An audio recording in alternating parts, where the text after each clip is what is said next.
எல்லாருக்கும் வணக்கம். Welcome to Lavanya great information channel. Friends, இன்றைக்கி நம்ம சூப்பரான ஒரு கலைஞர் மகளிர் உரிமை தொகை இன்ஃபர்மேஷன் தான் பார்க்க போகிறோம். வாங்க இப்போ நம்ம வீடியோக்குள்ளே போகலாம்.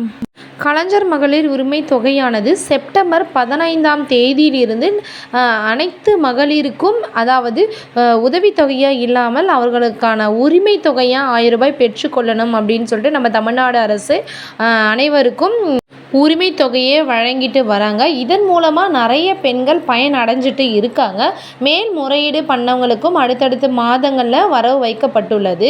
புதியதாக விண்ணப்பங்களும் தரப்படும் என்று அரசு சார்பில் அறிவிக்கப்பட்டுள்ளது. இதனை அடுத்து நம்ம கலைஞர் மகளிர் உரிமை தொகையானது எப்பொழுதுமே செப்டம்பர் 15ஆம் தேதி தான் வரவு வைப்பாங்க. இது மாதத்தின் பாதியில் வர்றதால நிறைய செலவுகளை கணக்கில் கொண்டு வாரத்தின் முதல் நாட்கள், அதாவது மாதத்தின் முதல் வாரத்திலேயே கலைஞர் மகளிர் உரிமை தொகையானது வரவு வைக்கப்படும் அப்படி என்று சொல்லியிருக்காங்க. உங்களுக்கு கலைஞர் மகளிர் உரிமை தொகை எந்த தேதியில் வருதுன்னு கண்டிப்பாக கமெண்ட் பண்ணுங்கள்.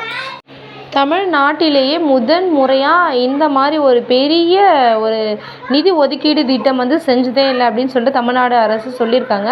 அந்த திட்டத்தில் நம்மளும் ஒரு பயனாளியாக பங்கு பெறுது ரொம்ப ரொம்ப ஒரு மகிழ்ச்சியான செய்தி. கலைஞர் மகளிர் உரிமை தொகை வாங்கும் அனைத்து பெண்களுக்கும் எனது மனமார்ந்த வாழ்த்துக்களையும் நன்றிகளையும் தெரிவித்துக் கொள்கிறேன். நன்றி, வணக்கம். இந்த வீடியோ பிடிச்சதுன்னா கண்டிப்பாக உங்கள் ஃப்ரெண்ட்ஸுக்கு ஷேர் பண்ணிக்கோங்க. தேங்க்யூ.